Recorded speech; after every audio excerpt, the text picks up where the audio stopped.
Saudara-saudara sekalian, saya ingin ucapkan terima kasih atas kerja keras semua menteri dan semua wakil menteri Kabinet Merah Putih yang saya pimpin ini. Kita adalah satu tim, tidak mungkin ada keberhasilan tanpa kerjasama tim yang baik.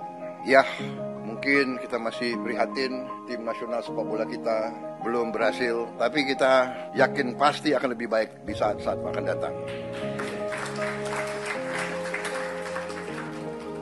Ini juga ada tim yang baru, ya kan, pelatih baru, tim teknis baru. Jadi saya percaya kita akan mencapai hal yang baik. Sepak bola ini adalah sesuatu yang penting karena rakyat kita memang merasakan bahwa sepak bola itu menggambarkan tekad kita, menggambarkan semangat kita. Indonesia tidak boleh dianggap remeh oleh bangsa manapun di dunia, termasuk terutama di hal-hal seperti olahraga.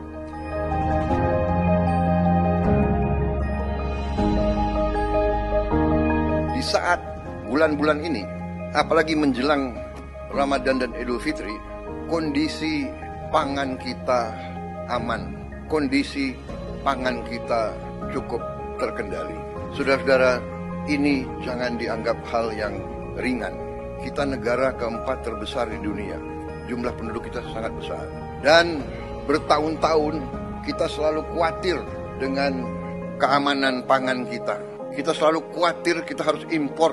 Alhamdulillah tahun ini produksinya sangat baik dan saya monitor harga-harga sampai hari ini terkendali.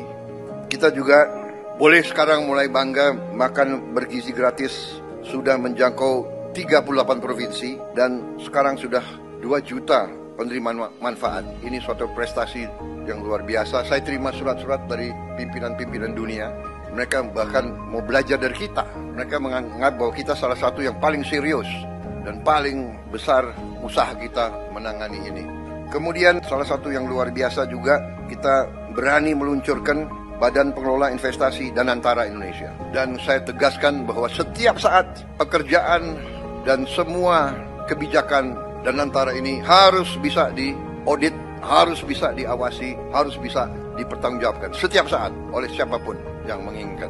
Saya juga melihat bahwa kita sudah mulai meluncurkan program cek kesehatan gratis untuk setiap warga negara. Saya kira ini juga salah satu terobosan saya kira di dunia. Tidak semua negara punya program seperti ini. Kemudian kita juga mengeluarkan peraturan pemerintah nomor 8 tahun 2025, yaitu kewajiban menyimpan devisa hasil ekspor sumber daya alam di dalam negeri. Kalau sudah berjalan, ini akan menambah devisa kita 100 miliar dolar 1 tahun.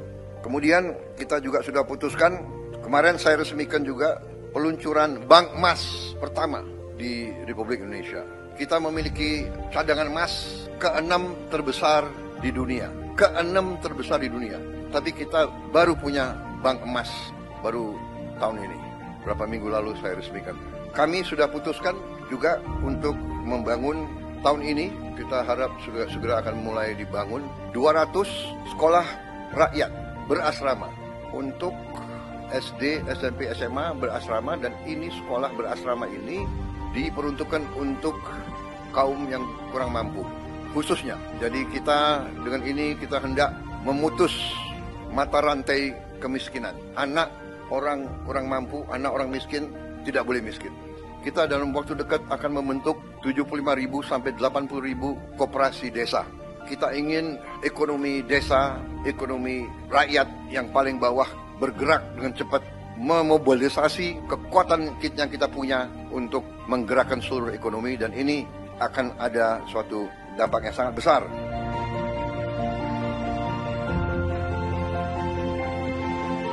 Kita juga berhasil bekerja sama dengan swasta sehingga THR bagi pekerja swasta, BUMN dan BUMD bisa diberikan paling lambat 7 hari sebelum Hari Raya Idul Fitri. Tahun ini pemerintah juga menaruh perhatian khusus kepada para pengemudi dan kurir online yang untuk pertama kalinya akan menerima bonus Hari Raya. Juga THR dan gaji ke-13 bagi 9,4 juta aparatur negara. Ini sudah kita umumkan. Juga untuk membantu masyarakat, kita berhasil untuk menurunkan harga tiket pesawat dalam negeri mencapai 13% penurunan. Ini berlaku untuk periode penerbangan 24 Maret 2025 sampai 7 April 2025. Kemudian penurunan tarif jalan tol sebesar 20% di berbagai ruas jalur mudik selama 2 minggu. Juga diskon 25% penurunan harga untuk tiket kereta api sesuai tanggal yang ditentukan. Juga saya ucapkan terima kasih beberapa kementerian lembaga mengeluarkan kebijakan untuk membantu mengurangi beban masyarakat dengan memberi bantuan mudik gratis. Hingga juga ada diskon mencapai 50% untuk provider seluler dari Kementerian Komdiji. Kemudian alur lalu lintas dijamin harus berjalan lancar melalui jalur darat, kereta api, udara, dan laut. Tentunya Menteri Perhubungan yang akan leading dalam pengendalian dan koordinasi hal ini semua. Menteri Perdagangan memantau terus ketersediaan bahan pangan dan harga bahan pokok. Juga kita antisipasi bahwa di sektor pariwisata ini juga akan meningkat dan perlu antisipasi dari Menteri Pariwisata hal-hal yang harus disiapkan. Tentunya segi keamanan Polri, TNI, BIN, Kemenhub, BUMN, dan kementerian lain ikut semuanya membantu untuk memantau keamanan. Di bidang industri dan tenaga kerja juga berjalan baik. Saya juga minta pelayanan publik terutama semua rumah sakit harus siap, semua fasilitas kesehatan, juga sektor perbankan disiapkan dengan baik. Peringatan dan informasi cuaca, saya juga mohon terus masyarakat diberi informasi terus-menerus. Terima kasih, saudara-saudara.